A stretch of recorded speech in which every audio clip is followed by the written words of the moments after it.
Hello. First, I would like to say I do not condone supporting EA whatsoever. EA in their current endeavor? Fuck them. For real, fuck them. Loot boxes are just a piece of shit.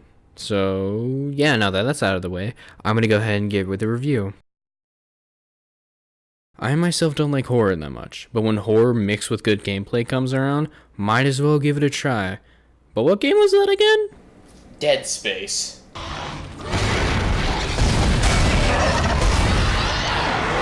Hi. I don't know how to start this because intros are kind of hard in my opinion, but I'm gonna give it my best shot since I've been putting this video off for quite a while.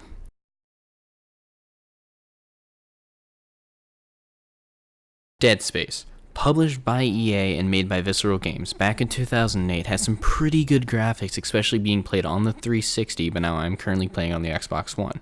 That being said, I don't want to delve too far into the graphics as of yet, because there's a bunch of other things I want to get out of the way first, hence the story and the gameplay, but we'll get to the graphics soon enough. So, how's the story? The story for the game isn't bad, but it's not something I'd say it's narratively deep and rich. The game focuses more on its gameplay, the scares, and the atmosphere, which isn't inherently bad. If you have a good game with the story, that'll suffice. Just focus on the gameplay aspects a lot more than you need the story. The story, again, isn't bad. Just not something I'd call greatest of all time. But that's still not bad. So, instead of explaining the story in full and giving the who's who and what's what and why is all this happening, I'll just give a basic breakdown of all the characters and what their purpose is. There are three main characters throughout this entire story: Isaac Clarke, Computer Girl, and Commander Zack. I call her Computer Girl because she's not entirely important to the story until the very climax of it. But that still doesn't mean she's not important at all and doesn't come in at the end. She's still important, just not right now. Anyway, on to what the actual story is. You and your crew are heading to the USS Ishimura off of a distress signal that you received. But whilst you are going there, you get hit by debris and are sent tumbling into it. Because, why not? As you get there, you find out everything is pretty much screwed, and from then on out, your mission is to just get off of the ship because it is basically a lost cause. That is the story broken down to its most simplest parts. We'll get into the nitty-gritty near the end of this review, because right now I'd rather get into the gameplay of it. For a third-person survival horror, or quote-unquote survival horror, I'll get into that later, it plays pretty well, to be honest. And what better way to start off talking about the gameplay with, well, the guns. The guns in this game aren't bad. They're just mostly situational, hence the flamethrower. But you can get throughout this entire game with only using the plasma cutter. There's even an achievement to get throughout the entire game on its hardest difficulty with only the plasma cutter. But that isn't to say the other guns still aren't good, with an exception to the flamethrower. The flamethrower, it's alright. It really is situational towards the little necromorphs that jump on your suit, but you can still spam X to get them off, so it really isn't needed to be used, because you can also still pull out a plasma cutter, a pulse rifle, or even the force beam to just get rid of them. But that still doesn't mean the flamethrower isn't good. You can still use it, but there is better weapons per se. Still, all of the guns are good. The plasma cutter, the pulse rifle, the line gun, the contact beam, the force beam, all of them are good against the necromorphs. Albeit the contact beam is better for bosses, but they're all still good against the bosses. I haven't gotten into the enemy design yet, but they're all still good for all of the enemies in the game. I'm also just glad that most of my guns don't shoot like potatoes, unlike a lot of other games. And with the enemies in the game, I just want to say they are designed well. They look well, they look freaky, they look scary, and that's good for this game. But you still have your basic alien zombies, aka you have the one that runs on two legs with slicey hands. You have the one that's only on two arms but has a giant tail that can incapacitate you really well. You have your baby zombies with tendrils coming out to shoot you. And you also have your regenerating ones where you shoot the limb off and, well, as it says, it comes right back. They're all unique to deal with, and they're all unique in general. Just after my second playthrough of the game, it's kind of, I already know how it's gonna be. and the replayability of the game from there on out isn't extremely well if you already know a lot about it. But on a first playthrough of this game, it works well. Each time you encounter the enemy, you get a basis of what they do, and then you have to figure out how to kill them. The game never specifically tells you how to kill them, except at the beginning of the game 3 times. Here's the list of enemies for extra damage. This is Benson, Tram Engineering. We think we figured it out. Smith killed one. Listen, forget about shooting him in the body. You gotta cut off the limbs. Grab a cutter, anything like that. Cut him apart! Isaac, be careful. Shooting them in the body didn't seem to work. Go for the limbs. Dismember them. That should do the job. Conserve ammo by dismembering enemy limbs and doing extra damage. But it's still a fun experience to go through. More so on your first try than your second. Only on your second if you really do enjoy the game. But that's enough about that. Dead Space's atmosphere and setting to me is phenomenal.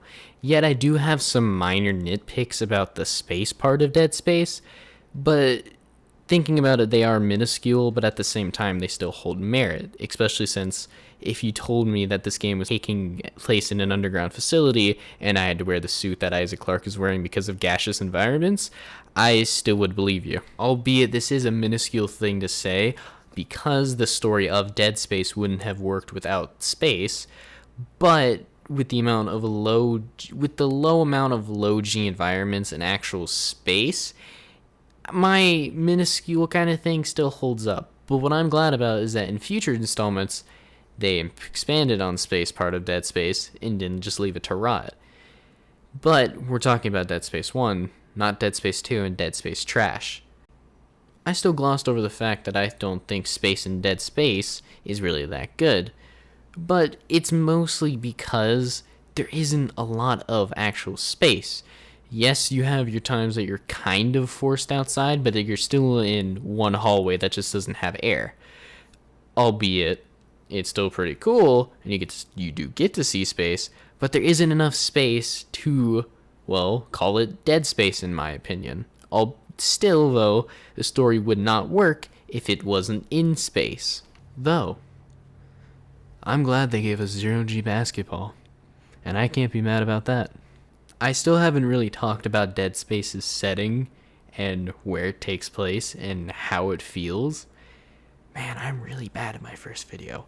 Anyway, Dead Space's setting is taking place in the USS Ishimura, which is just a mining colony ship in space that broke down, and to me the design of everything inside of it is amazingly terrifying. The setting of Dead Space takes place inside of a ship, therefore there's going to be a lot of claustrophobic settings, and the developers use this extremely well.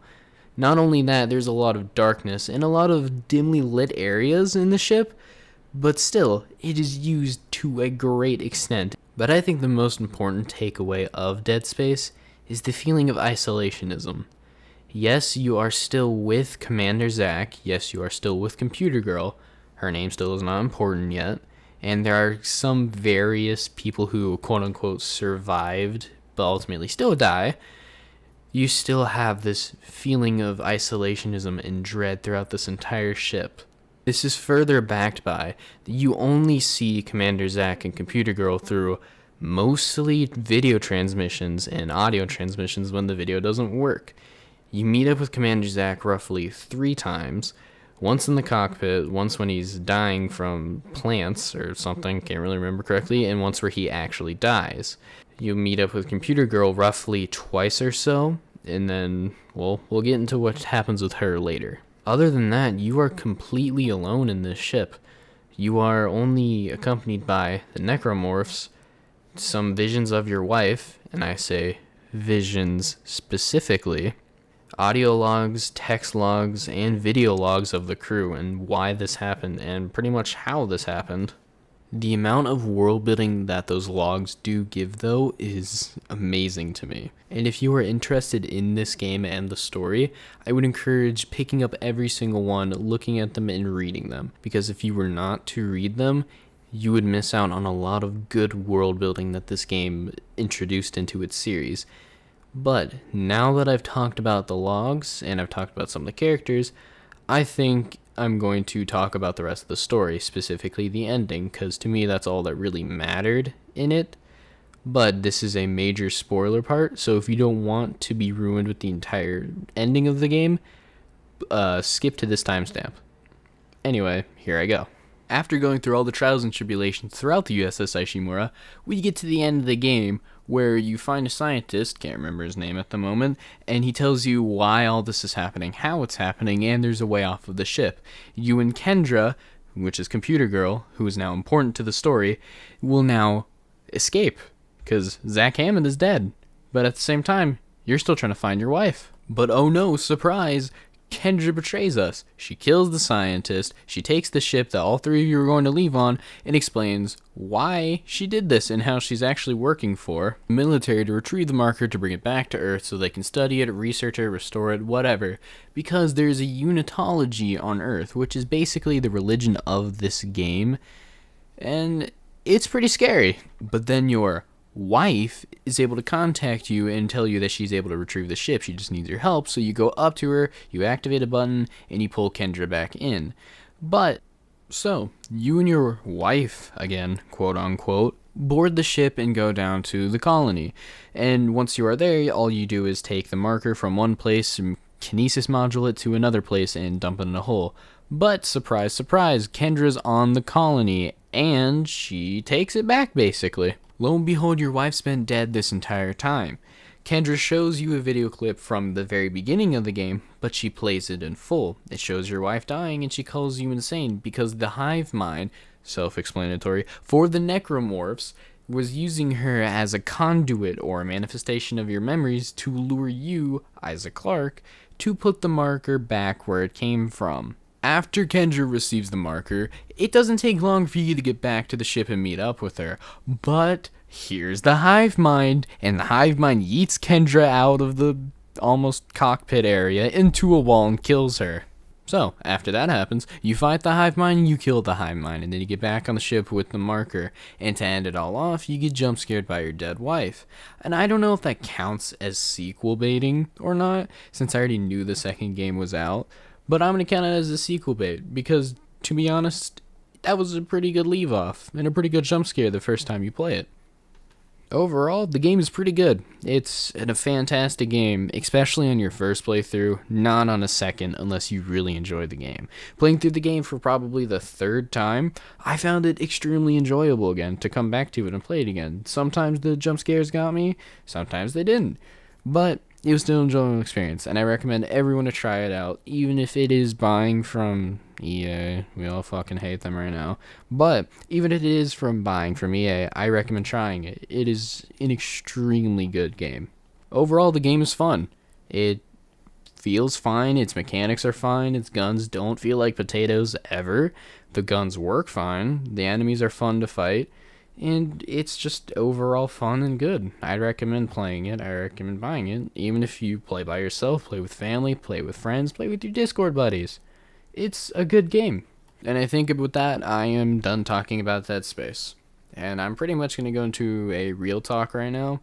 Because I know, as my first review, this review was kind of garbage. I'm already comparing myself to other YouTubers, specifically White Light and Kid Icarus, and comparing myself to them already. And I'm not oblivious to the fact that I shouldn't be doing that, because it is my first video, and I want to improve myself and be the best me, not the best Kid Icarus, not the best White Light, not the next PewDiePie, not the next Markiplier. I'm going to be the best me. And with my quote-unquote attempts at comedy in this video, I know they're pretty bad. My comedy, what I find funny, basically consists of me and the boys at 3 a.m. looking for beans and saying yeet and stuff on certain things. I will try and improve my comedy. I think it needs a lot of work myself, but I also genuinely don't know how to include my comedy into my videos that I want to make, because my subject matter is game reviews. It's not anything else, pretty much. So trying to include my comedy would be hard and I think out of place in a sense. I see how other YouTubers do it, and I'm struggling to figure it out. I'll figure it out. I'll improve myself. Don't worry. And with this constant talk of me saying I'm going to improve myself, please, any critiques, comments, or anything you want to say, put it down below.